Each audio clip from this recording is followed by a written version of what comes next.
Hello everyone, welcome to the new world with I thinking. तो दोस्तों, हमारा ये 5 question with 5 different concept series आ चुका है।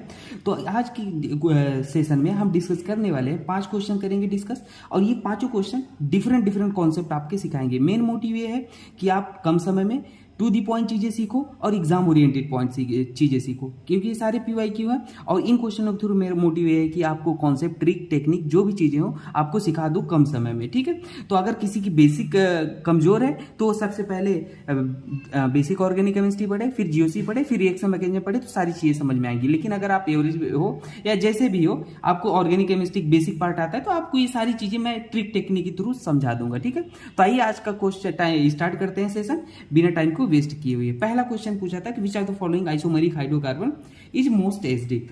कुल मिला के मोस्ट एसिडिक पूछा था। तो देखो, हम यहाँ पे सॉल्व करके आपको समझाते हैं।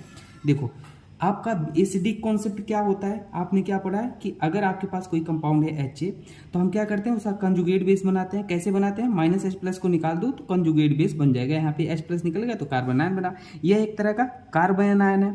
ये कार्बन आयन जितना ज़्यादा स्टेबल होगा, हमारा एसिड उतना ही स्ट्रॉन्ग एसिड होगा। ठीक है, सिंपल यही होता है। स्टेबिलिटी कैसे बढ़ती है कार्बन आयन की, -I या -M या -R या -H, जो भी ग्रुप होते हैं, ये सब अगर ग्रुप लगे हुए हैं इस कार्बन आयन से तो इसकी स्टेबिलिटी बढ़ाते हैं। ठीक है, बाकी GOC में हमने डिटेल डिस्कस किया। अब देखो, यहाँ पे कॉन्सेप्ट थोड़ा सा अलग है। कैसे अलग है, देखो, ये हमारा बेंजीन रिंग है, एरोमेटिक है, और यहाँ पे जो हाइड्रोजन लगा हुआ है, अगर आप इसे क्या करोगे, या ये वाला हाइड्रोजन जो लगा है, आप यहाँ पे हाइड्रोजन को निकालोगे, यही तो करते हैं ना, H+ को निकालते हैं। जनरली उस H को निकालते हैं ना जो थोड़ा सा इलेक्ट्रोनेगेटिव एलिमेंट से जुड़ा हो या जहाँ पे स्टेबिलिटी बढ़ रही हो। ठीक है ना, जनरल केस में, इन जनरल। ठीक है, लेकिन यहाँ पे देखो कैसे, देखिए यहाँ पे ये निकालोगे तो अब भाई ये एरोमेटिक है, क्यों ही अपनी एरोमेटिसिटी तोड़ना चाहेगा, ये स्टेबल है ऑलरेडी, तो ये H+ इजिली नहीं निकल पाएगा, तो ये कम एसिडिक हो जाएगा। ठीक है ना, जहाँ से इजिली H+ निकल जाएगा वही ज़्यादा एसिडिक होगा। अब देखो, यहाँ पे आप देखोगे तो यहाँ पर भी कहीं ना कहीं ये बेंजीन रिंग है, कहीं ना कहीं स्टेबिलिटी बढ़ी है, यहाँ पे H एनायन बनेगा, और यहाँ पे ये देखो बेंजीन रिंग है, एरोमेटिसिटी यहाँ पर भी है कहीं ना कहीं। अब ध्यान देना, यहाँ पर देखो, ये जो सिंगल बॉन्ड है, 6 मेंबर रिंग में सिंगल बॉन्ड है। ठीक है, और ऐसे अगर आप समझो कि देखो इधर भी रेजोनेंस कर रहा है, दिख रहा है आपको, और इसके साथ भी रेजोनेंस कर रहा है। और यहाँ पर आप देखो कि ये जो हमारे पास 6 मेंबर रिंग है ना, यहाँ पे क्या है, डबल बॉन्ड है।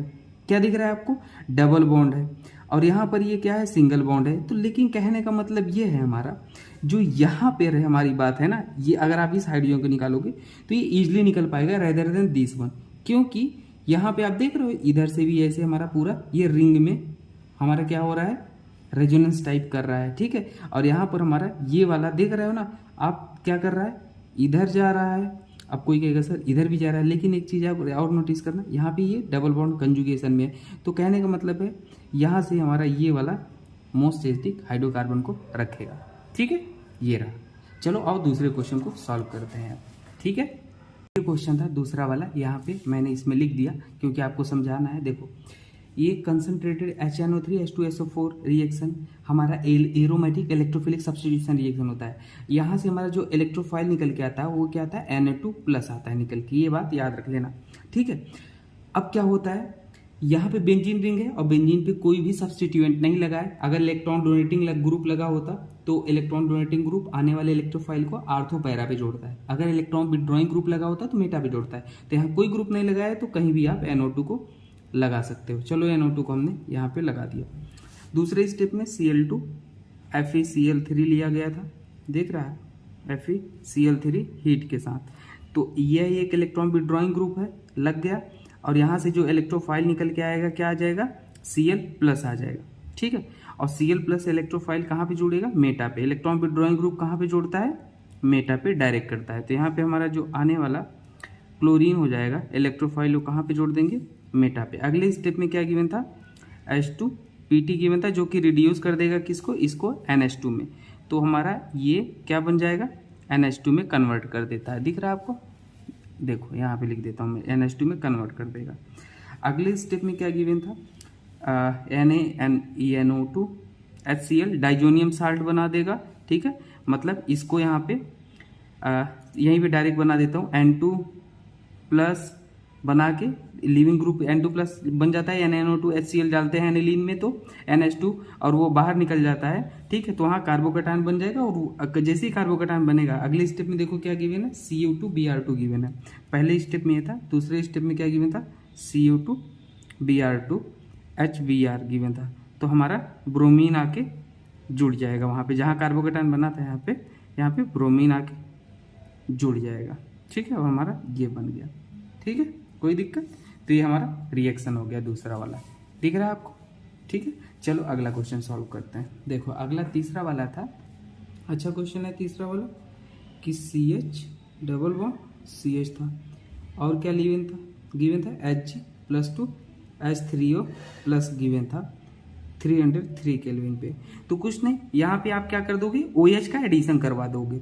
हमेशा याद रख लेना जब भी कभी मरकरी गिवन होता है इन प्रेजेंस ऑफ H3O+, तो आप क्या कर देना, एल्कीन पे OH जोड़ देना। अब यहाँ पे सिमेट्रिकल एल्कीन है, मतलब दोनों साइड सेम है, दिख रहा है आपको, दोनों साइड सेम है, तो आप OH कहीं किसी भी कार्बन पे जोड़ दो। CH डबल, एक बॉन्ड टूट गया ना भाई, CH2 और यहाँ पे हम क्या जोड़ देंगे, OH जोड़ देते हैं। अगर अनसिमेट्रिकल होता तो जहाँ पे स्टेबल कार्बोकैटायन बनता वहाँ पे आप OH को जोड़ते। तो अब देखो इसे थोड़ा ओपन करके लिख लो, तो ये क्या हो जाएगा, OH और H डबल बॉन्ड हमारा क्या है, CH, ये टाटोमराइज हो जाएगा। टाटोमराइज मतलब समझते हो ना क्या, ये वाला डबल बॉन्ड उठ के इधर चला जाएगा, या हाइड्रोजन उठ के इधर चला जाएगा। तो कहने का मतलब ये है CH, यहाँ पे वो एल्डिहाइड बन जाएगा और यहाँ पे H और H हमारा ये बन जाएगा, ठीक है। तो एल्डिहाइड का फॉर्मेशन हो जाएगा, क्लियर। चलो अगला देखते हैं। अगला क्वेश्चन था, बहुत ही अच्छा क्वेश्चन था, ये दोनों बहुत ही बेहतरीन क्वेश्चन है, ठीक है, ये दोनों। चलो इसे लिख लेते हैं फिर आपको बताते हैं। बहुत ही बेहतरीन क्वेश्चन है ये वाला, एलिमिनेशन रिएक्शन से। देखो कभी भी अगर आपको अल्कोहलिक केवेज गिवन है, ठीक है ना, और सामने आपको एल्काइल हैलाइड गिवन है, लेकिन यहाँ पे साइक्लिक फॉर्मेशन में गिवन है, तो क्या किया करो, यहाँ से आप हाइड्रोजन निकालो, ठीक है ना। यहाँ पे हाइड्रोजन लगा है, अगर कोई भी चीज़ मान लो ये वेज पे गिवन है तो हाइड्रोजन हमारा डैश पे होगा, ठीक है। ये हमारा यहाँ पे डैश पे हाइड्रोजन गिवन और अंडरस्टूड है। तो बेस का काम क्या होता है, एसिडिक हाइड्रोजन को खाना, और एसिडिक हाइड्रोजन कौन सा है, यहाँ पे देखो ये सारे एसिडिक हैं, इस हाइड्रोजन को खाएगा और ये वाला बॉन्ड इधर आएगा, ठीक है, और ये वाला बॉन्ड इधर आएगा और ये लिविंग ग्रुप की तरफ बाहर हो जाएगा। सबसे इंपॉर्टेंट बात क्या रखनी थी याद, आपको पता है, एंटी एलिमिनेशन कराता है, एंटी एलिमिनेशन। कहने का मतलब ये है, देखो ये हाइड्रोजन जो है जिसको बेस खा रहा है और ये क्लोरीन जो लिविंग ग्रुप है, वो दोनों अपोजिट है। देखो ये डैश पे है और ये वाला जो बाहर निकल रहा है वो बेस पे, तो ये हमेशा एंटी एलिमिनेशन कराता है। तो यहाँ पे बन क्या जाएगा, ध्यान देना, क्लोरीन क्लोरीन बाकी जो जैसे लगे आप लिख लो। देखो कई एक बार मैं करके बताता हूँ। यहाँ पे देखो क्लोरीन लगा था और यहाँ पे ये बॉन्ड इधर आ गया डबल बॉन्ड और ये बाहर निकल गया, ये बन गया, ठीक है। अब देखो अगले स्टेप में फिर से बेस है, ये सारे क्लोरीन को बाहर निकालेगा, बेस तो प्रेजेंस ही रहेगा। अब देखो अब अगले स्टेप में क्या करेगा पता है आपको, अगले स्टेप में दूसरे हाइड्रोजन को लेगा, कौन से वाले को, ये वाले को लेगा, ठीक है, और इधर जाएगा और इसको बाहर निकालेगा। अब कोई कहेगा सर इस वाले को क्यों नहीं लिया, डियर बताता हूँ क्यों नहीं लिया, ठीक है, पेशेंस रखो, वो चीज़ बता दूंगा। तो यहाँ डबल बॉन्ड आएगा, ये ऐसे रहेगा और हमारे पास क्या था, यहाँ पे क्लोरीन था और यहाँ क्लोरीन यहाँ पर था, बाकी जो क्लोरीन ये बाहर निकल गया लिविंग ग्रुप की तरफ, बाकी जो था ऐसे लिख लो। अगर डियर इस वाले को बाहर निकाल देता ना तो डबल बॉन्ड यहाँ आता, और दो डबल बॉन्ड लगातार ऐसे होंगे ना तो अनस्टेबल होते हैं, लगातार अनस्टेबल, इसलिए हमारा स्टेबिलिटी के कारण देखो अभी बाद में एरोमेटिसिटी आ जाएगा। अब अगले स्टेप में क्या होगा, इस हाइड्रोजन को बेस खाएगा और ये इधर आएगा और ये बाहर निकल जाएगा, तो हमारा जो कंपाउंड बन जाएगा देखो इधर ये एरोमेटिक टाइप कंपाउंड बन जाएगा, इधर डबल बॉन्ड आ जाएगा ऐसे। अब देखो ये अल्टरनेट पे है, जो ये रेजोनेंस कर रहे हैं एरोमेटिक है, तो ये वाला स्टेबल हो जाएगा डियर, ठीक है ना, ये वाला हमारा बन जाएगा ये मेजर। तो एंटी एलिमिनेशन याद रख लेना, ठीक है। चलो आगे बढ़ते हैं, अगला क्वेश्चन सॉल्व करा देते हैं आपको, लास्ट क्वेश्चन, बेहतरीन क्वेश्चन, ठीक है। देखो हर क्वेश्चन आपको एक ना एक बात बताएगा, मैंने पहले आपको बता रखा था। चलो यहाँ पे करते हैं, ये अच्छा क्वेश्चन था, बढ़िया क्वेश्चन है ये, ठीक है। OH और OH ऐसे ऐसे, पहले स्टेप में H प्लस गिवन है, तो यहाँ पे क्या होगा, अल्कोहल हो और H प्लस हो तो वो क्या करता है, ऑक्सीजन का लोन पेयर H प्लस पे अटैक करता है। तो यहाँ पे बन क्या जाएगा, जैसे जहाँ से लोन पेयर जाता है वहाँ पे क्या आता है, पॉजिटिव चार्ज आता है। तो ऑक्सीजन यहाँ पे था ना OH2 प्लस, मतलब एक H आ गया और वहाँ से लोन पेयर गया तो प्लस आ जाएगा। अब ये लिविंग ग्रुप होता है, OH2 बहुत प्लस अच्छा लिविंग ग्रुप होता है, ऑक्सीजन पे पॉजिटिव है, वो पसंद भी नहीं करेगा, बाहर निकलेगा, तुरंत ही बाहर निकल जाएगा, यहाँ पे कार्बोकैटायन आ जाएगा। और जैसे ही 5 मेंबर रिंग के बगल कार्बोकैटायन होता है ना, वो तो एक्सपेंशन कर लेता है, रिंग एक्सपेंशन हो जाता है, क्यों, स्टेबिलिटी गेन करने के लिए। तो ये हमारा क्या होगा, ये वाला रिंग, ये वाला जो है ना, ये इससे जाके जुड़ जाएगा। और आप समझने के लिए अपने ऐसे समझो, ये कार्बोकैटायन उठ के यहाँ चला आएगा, ठीक है। तो नंबरिंग कर लो, ज़्यादा अच्छे समझ में आएगा। 1 2 3 4 5 6, 6 मेंबर रिंग बन रही है, देख रहे हो ना, ये यहाँ जुड़ रहा है 6 मेंबर रिंग।